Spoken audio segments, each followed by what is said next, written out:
Welcome back to How Did They Play? If you are watching us on YouTube, make sure that you subscribe to the channel and share it around all your friends. So, Premier League review. It's getting close to the end of the season now. After this current weekend has just gone, we've got 3 games left. Interestingly, on the fantasy Premier League sort of things, we've got double game weeks for some of the players. So if you've got any Crystal Palace players, any Man City players, which I don't know who's going to win in our sleeper league this time, it's getting really tight because It is getting tight. It is, yeah. I mean, I started John Philippe. I didn't know whether he'd score any goals because he was on the bench again. And Crystal Palace are, I wouldn't say they're on the beach. I'd say they're like the ship that's currently stranded. It might not be stranded anymore, but they're not docked. They're just on the water still. Yeah, they're almost they're kind of just cruising towards that Conference League final, aren't they? Yeah, like they know that that's the game that they all want to get to, and they're kind of just floating along a bit, like you say.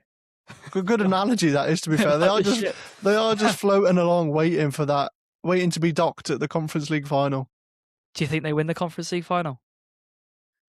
Yeah, I think they do. I think Oliver Glasner's obviously been there before, not in the Conference League, but in terms of like that European final stage and everything like that. And I think I still think they've got good players. Yeah, they've lost Mark Gay in January, but top side.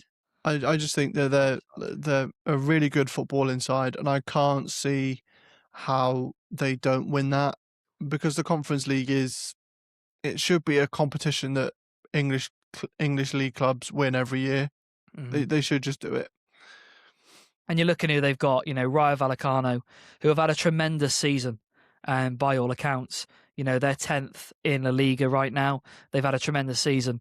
And obviously you got Palace playing against them at the end of May. But they've still got 3 key important games, and they are massively in the whole title race picture. They play both Man City, where they play Man City next, as we spoke about the double game week.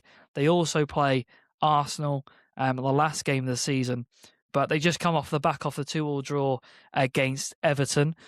And that man scoring again, Beto. How does he do it?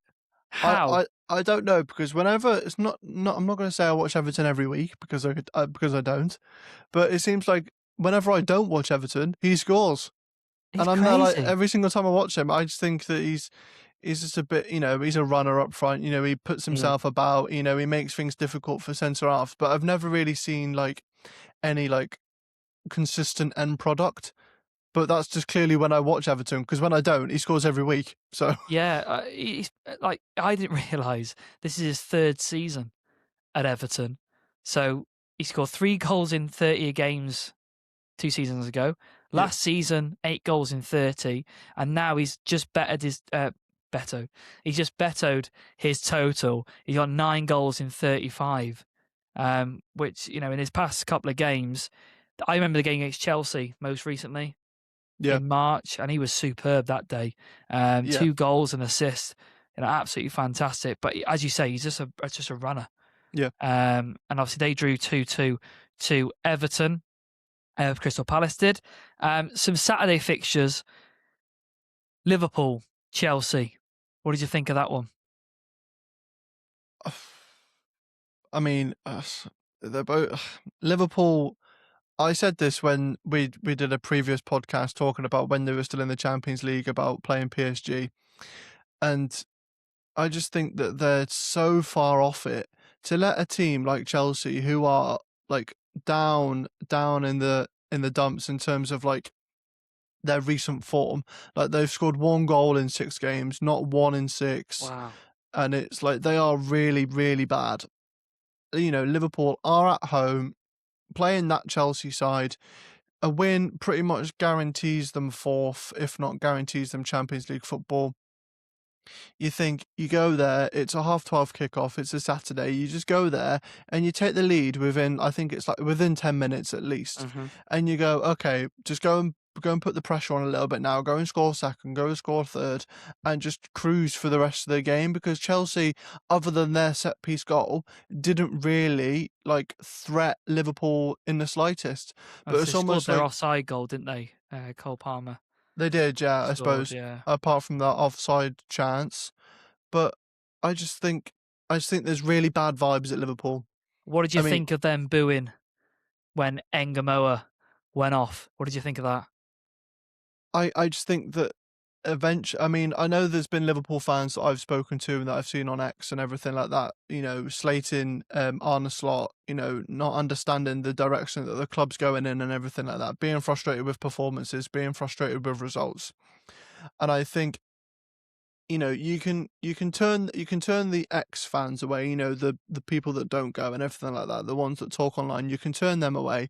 The second the fans that start going to Anfield start to turn on you in terms of substitutions and in terms of results, that's when you've got a real issue.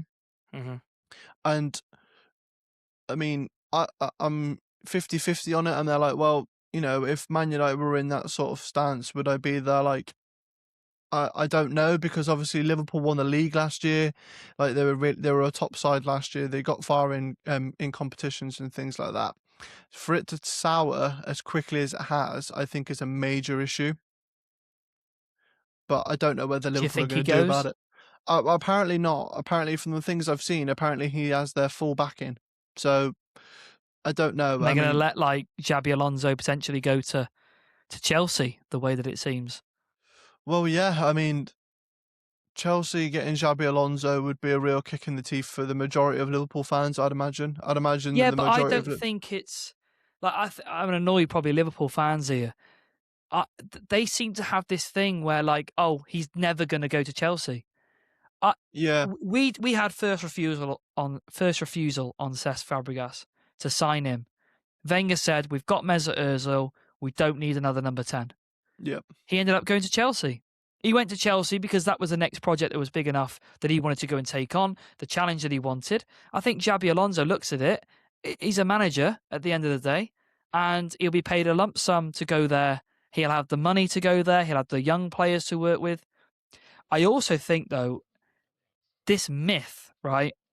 I've been seeing some pyramids on X that show the greatest managers to ever be in the game. yeah, And there's some stupid ones, and we need to do one, in the next few weeks, because we have to do the top tier. yeah, For me, there's clearly someone at the top, but save that for another episode. Clearly someone at the top of the pyramid. Then as you start to go down, and Jabi Alonso was like fourth tier. And I'm like, I'm sorry. Like, you've won a Bundesliga, yes, with a team that's not expected to win it, yes, but these things happen. yeah.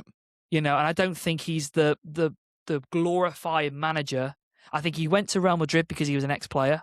I don't think he'd get the Real Madrid job if he was just No, a just normal off, manager who just won the Bundesliga. yeah, just off his managerial record, I don't think he gets the Real Madrid job. No, No, not a no. chance. And for the way he plays football is so different. Yeah, No. I think Liverpool fans have to look at it from a different perspective as well. Xabi Alonso will play a back three, and if there's one top, Potentially, yeah, potentially. potentially, if He didn't there's at one, Madrid, did he? no, he didn't. But I have a funny feeling that he was basically told not to. Basically, I have a funny feeling that they're going to be like, "That you're not playing a back three here. We don't play three at the back at Yeah. Real Madrid." Which, to be fair, they have the right to say, "Well, we don't play back three at Real Madrid." Mm. However, Chelsea, their last successful season was under Thomas Tuchel when they won the Champions League, and he played a back three. Now, will Todd Bowley and co be like, okay, Great point. Jabi Alonso, you can do what you want. Because they have, in terms of all of the squads for a top Premier League team, Yeah, but I even though can't see Joel Hato becoming the next Cesar Azpilicueta in a back three. I can't see it. I can't. well, no, but you think in terms of like their players, if you name off their centre offs when everyone is fit, Hang on, which we'll be is here all day. We haven't got time for that. yeah, they do have like 20 centre halves. But if you just imagine it in your head, people that are listening as well, imagine it in your head, Chelsea centre halves.